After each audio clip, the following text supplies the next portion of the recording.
This reading is for Scorpio for the month of September 2021.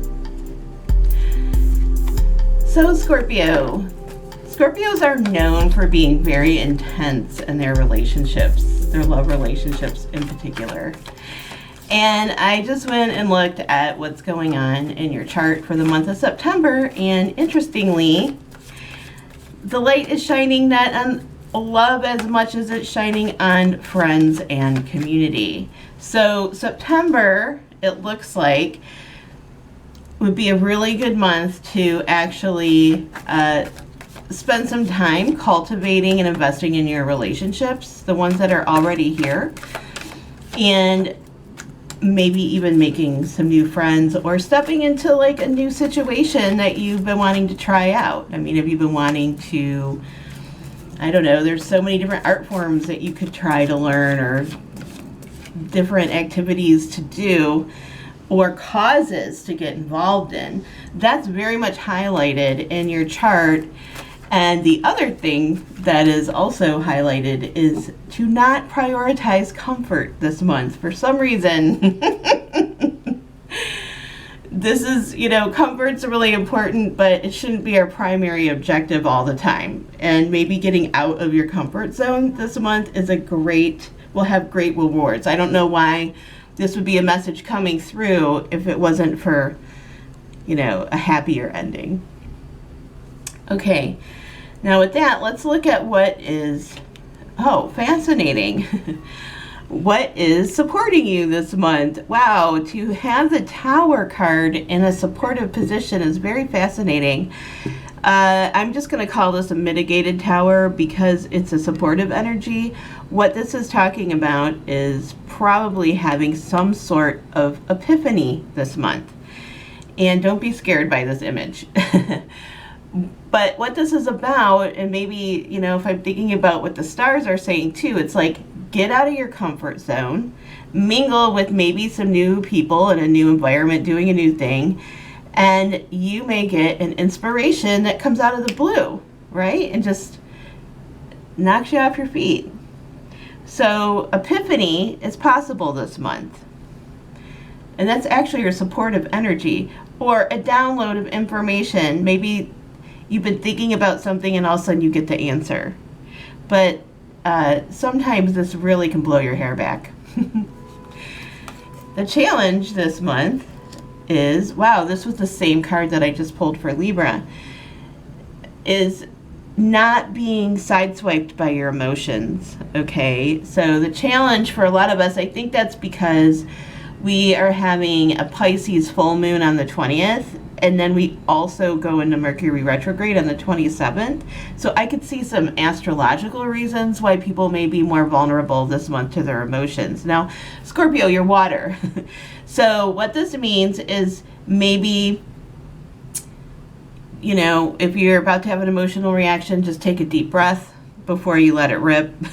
Or make sure that you're doing self-care if you are feeling a little bit unsettled.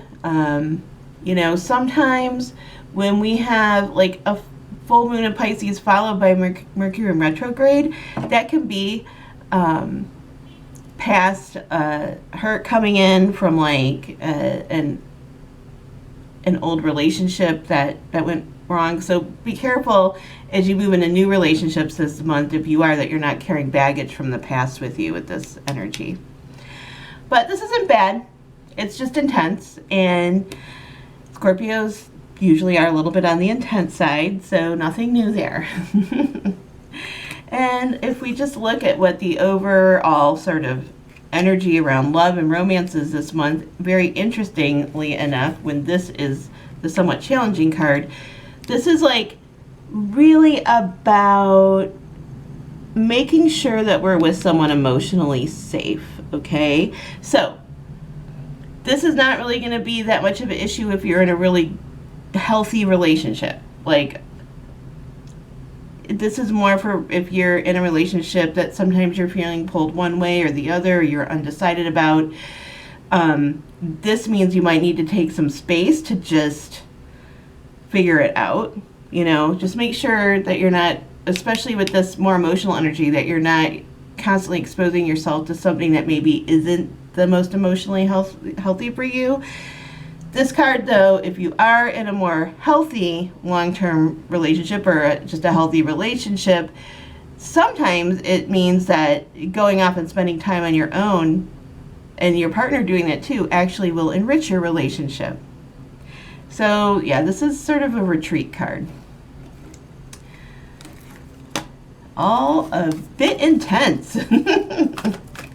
One thing that will lighten it up a little bit is we're having a grand air trine around the 26th this month. So that should bring a little levity and good luck and pixie dust for all of us.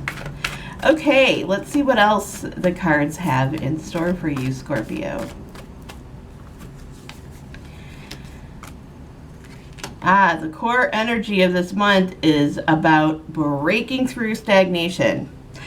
So, right, the very first card that I pulled is oftentimes a card where things aren't bad, but you were hoping they'd be a little more exciting than they are, or you were hoping for more growth than what you've gotten recently, a more dynamic energy, but some part of you is a little afraid to rock the boat.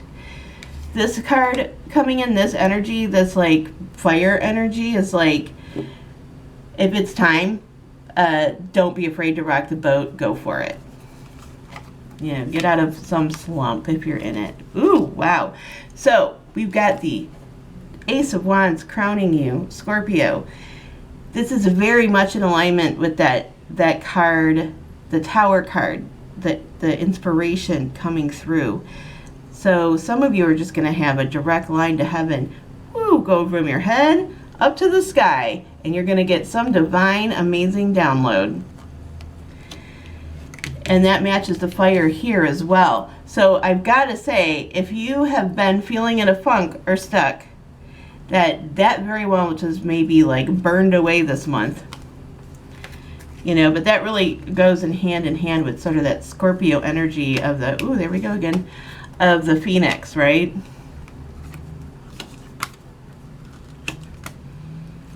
Wow, and so does this card.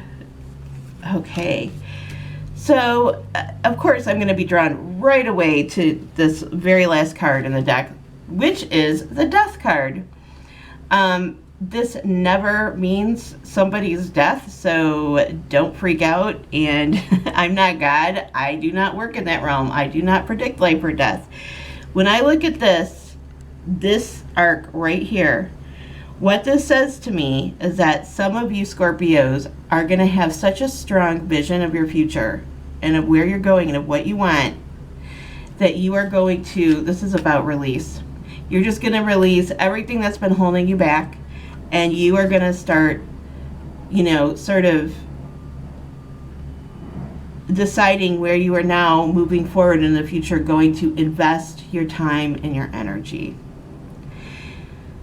You know, oftentimes with this energy, it's build it and they will come. Well, build it and they will come, but what comes before that is releasing some dead weight, no pun intended, so you can invest in your future. So let's see, you have, let's see, these three major arcana. There's not a ton of major arcana in here, so I'm going to say that this doesn't necessarily mean that this is something that's huge, right, in your life. It can just be one part of your life where you're like, yeah, I'm going to stop doing that, or I'm going to release that because I want more energy for this. That can be anything. That can be a food that you're eating too much of. That can be maybe a habit that you formed that you want to let go of. This can be a frenemy that you're finally going to be like, all right, I'm out of here. You know, I guess my point is that, especially with this 5 right here, there's definitely like a sense of working it out. You're working it out, making the decision, letting it go. Now, for those of you that this is resonating with, you know what I'm talking about. If me saying that, you're really having to sort of go through the Rolodex in your head about what that could be, this may not be totally speaking to you, but the main point I would like you to take from this reading, this jumping off card, is where you're putting your time, where you're putting your energy is what you're going to be standing on later. So if you feel like you've been treading water, it may be time to see what you need to sort of release, so you're not just treading water anymore, you're actually swimming and moving forward. This can be in love, right? Are you in a relationship where you're afraid to have a hard conversation, but if you did, maybe you both would really start moving in the same direction? Or maybe, who knows, maybe that relationship would go in opposite directions. But you know, I think that the meta theme this month, whether it's, you know, life path, love, health, is if you feel like you're just ho-hum, if you feel like you're treading water, it's time to reevaluate where you're putting your energy, and you may need to start moving in a different direction. This is a fascinating reading, and I think that you'll look back at September in 2021 and be like, wow, yeah, that was a pretty decisive month. I really started changing these things, and now it's a year later, and wow, look at me now. So stay safe. I will be checking in with you in October, and if you enjoyed this reading, please subscribe and give me a thumbs up.